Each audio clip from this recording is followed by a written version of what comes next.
Здравствуйте! В эфире «Вечерние новости». Расскажем о самых заметных событиях и коротко о главных темах выпуска. Какой вред нанесла оленеводам незаконная переправа и что говорят экологи? Рейд прошел на реку Токко. Торжественное забитие сваи будущей школы прошло в Чурапчинском районе.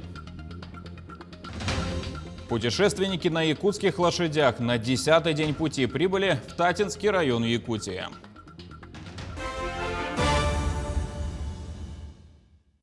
Председатель Госдумы Вячеслав Володин предложил давать льготы по ипотеке в зависимости от доходов в регионах. По его словам, это создаст для граждан дополнительный стимул жить и работать в своем субъекте.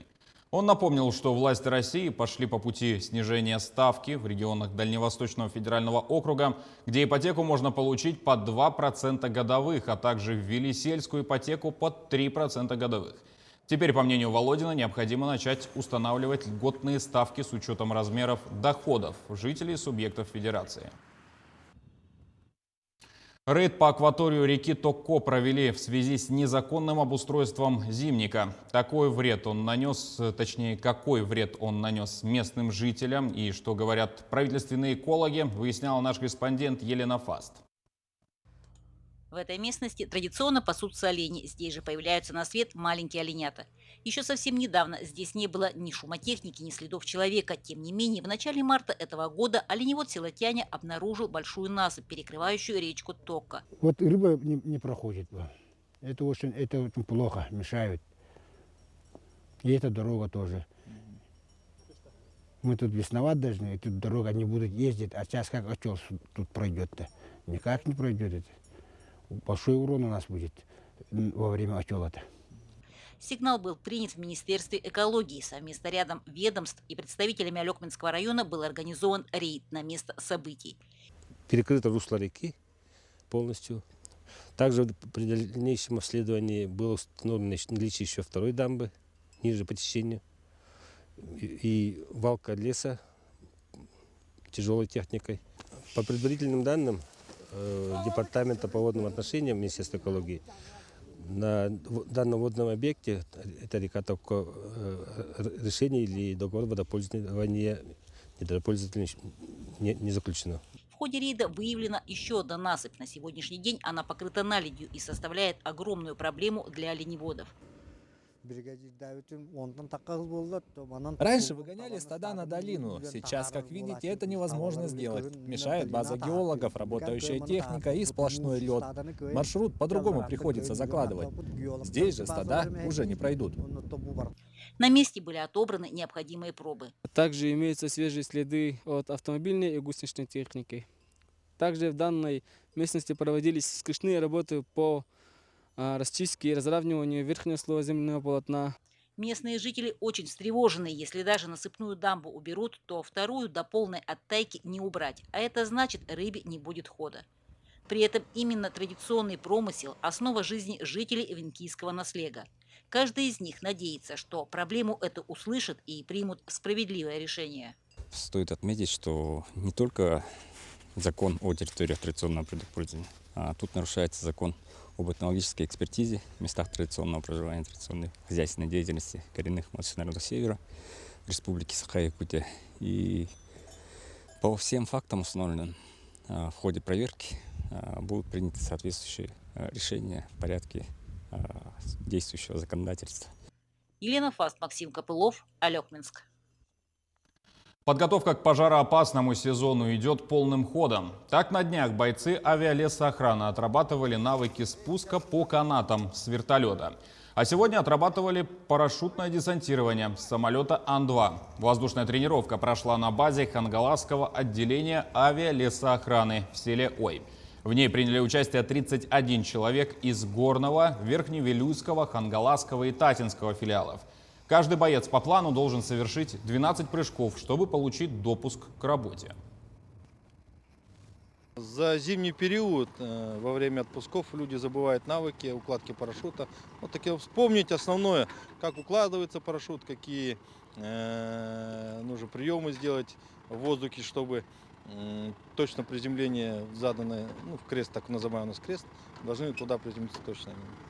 Ну, вот такие основные навыки: укладка и выход с самолета и приземление. Вот 3 основных навыка, которые должны они вспомнить за эти 12 прыжков, чтобы в течение пожароопасного сезона, то есть летом, они могли спокойно работать. Теперь о текущей эпидемиологической обстановке. За сутки в Якутии выявлен 31 новый случай заражения COVID-19. Из них в Якутске заболели 20 человек, в Нерюнгринском районе 3, в Мегино-Кангаласском, Мирнинском, Чурапчинском по 2. По одному случаю в Алданском и Вилюйском районах. Глава Якутии призвал сохранять бдительность, несмотря на улучшение эпидемиологической обстановки. По уровню заболеваемости COVID-19 на 100 тысяч населения Якутия на текущий момент занимает 59-е место среди субъектов Российской Федерации. За 2 недели марта количество выявленных новых случаев не превышает 42, однако Айсен Николаев выразил особую обеспокоенность по поводу локальных случаев заболевания, которые наблюдаются в ряде районов. Сегодня в целом по республике в реанимации находятся 25 человек, из них 4 на аппарате искусственной вентиляции легких. Глава подчеркнул, что необходимо исключать позднее выявление заболевания, которое, как правило, приводит к тяжелым случаям. Из-за благоприятной обстановки по COVID-19 в Тампонском районе детские сады продолжают работать в штатном режиме. Как проходят будни дошколят и какую профилактику проводят сотрудники, узнала Мария Винокурова. В Тампонском улусе с начала учебного года за счет районного бюджета для детских садов, а их в районе 13, были приобретены рециркуляторы, бесконтактные термометры, средства индивидуальной защиты. В Хандыге функционирует 3 детских сада, которые посещают свыше 400 детей. Все они работают в штатном режиме. Во время пандемии ни одно учреждение полностью на карантине не закрывались. Были случаи только по отдельным группам закрывались на карантин. Вот. На сегодняшний день у нас все учреждения дошкольного образования работают в штатном режиме. Заболевших детей и среди воспитанников и воспитателей на сегодняшний день не зафиксировано. В детском саду Мишутка поселка Хандыга 123 воспитанника. В настоящее время детсад ежедневно посещают до 90 детей. По новым санитарным правилам с утра термоконтроль взрослых и детей, дезинфекция рук. В группах ведутся журналы кварцевания, температурного режима и влажности, журналы дезинфекции. Ежеквартально в детсад поступают маски, перчатки, дезинфицирующие средства. С начала учебного года, с 1 сентября, у нас переболело 2 детей ковидом, сотрудники 3. Конечно, и на самоизоляции у нас было 4 человека, потому что их дети посещают школу.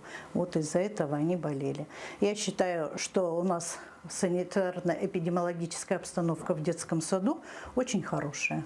В Тампонском районе на сегодняшний день новых случаев коронавирусной инфекции не выявлено. Всего с положительным результатом 14 пациентов. Из них в инфекционном отделении 7, столько же на амбулаторном лечении. Мария Винокурова, Богдан Тиянич, Хандыга, Тампонский район.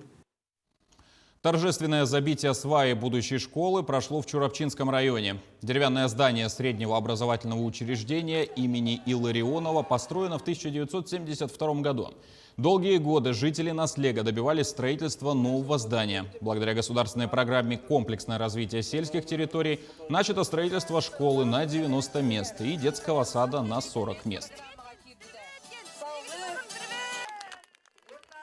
Всего предусмотрено 328 миллионов рублей, в том числе из федерального бюджета 297 миллионов рублей, из государственного бюджета республики 20 миллионов рублей, из местного бюджета 2 миллиона рублей, и в том числе из небюджетных источников от спонсоров 8,5 миллионов рублей. И данный проект будет введен в следующем году, 31 сентября 2021 года. Якутский государственный музей имени Ярославского застраховал экспонаты на 1,5 миллиона рублей. В начале марта в Музее истории города Хабаровска открылась выставка «Путь землепроходца. История и этнография». Она является результатом совместного сотрудничества 3 учреждений – Якутского, Дальневосточного и Хабаровского.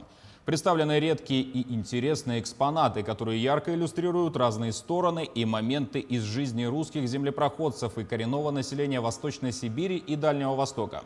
Выставка будет работать до 4 апреля. из предметов вооружения. Там вот у нас в коллекции есть наконечник протазана, западноевропейское оружие, которое было найдено в захоронении одного из якутских родоначальников 17 века.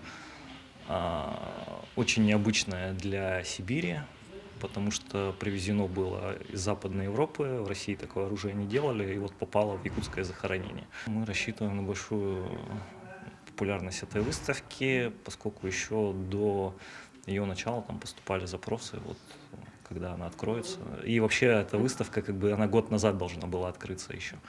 То есть, но из-за пандемии ее отложили, соответственно, вообще на неизвестный срок. А сегодня в Якутском музее имени Ярославского состоялось мероприятие, посвященное творческой работе семьи Федотовых из Момского района. Мария Прокопьевна, известная под псевдонимом Нулгинет, автор более 20 книг.